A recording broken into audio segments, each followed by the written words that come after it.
Cari iPhone 12 yang dilempar orang ke sungai, remaja di Surabaya tewas tenggelam. Ini kronologinya. Seorang remaja berinisial DA berusia 16 tahun ditemukan tewas di Sungai Kalimas, Surabaya, Jawa Timur pada Senin 1 November 2021.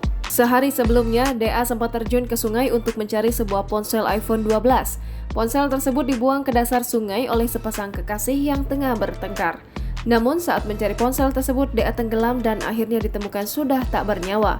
Diketahui DA merupakan warga Kalijudan, Kecamatan Mulyorejo, Surabaya. Mengutip Kompas.com, peristiwa naas itu bermula pada Minggu 31 Oktober 2021. Saat itu, DA dan temannya Valen mengetahui ada sepasang kekasih yang bertengkar dan membuang iPhone 12 dari atas jembatan.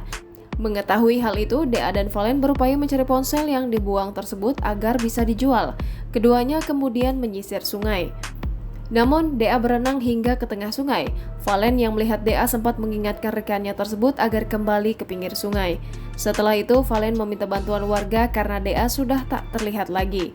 Setelah dilakukan pencarian, jasad korban akhirnya ditemukan pada Senin sekitar pukul 9.35 waktu Indonesia Barat. Diberitakan Surya, Komandan Tim Pencarian Basarnas Surabaya, Oktavino, mengatakan jasad korban ditemukan 3 km dari titik dikabarkan tenggelam. Saat ditemukan, kata Oktavino, kondisi tubuh korban dalam keadaan utuh dan belum mengalami proses pembusukan. Petugas kemudian melakukan evakuasi terhadap jasad korban. Selanjutnya, jenazah korban langsung dibawa ke Rumah Sakit Suwandi.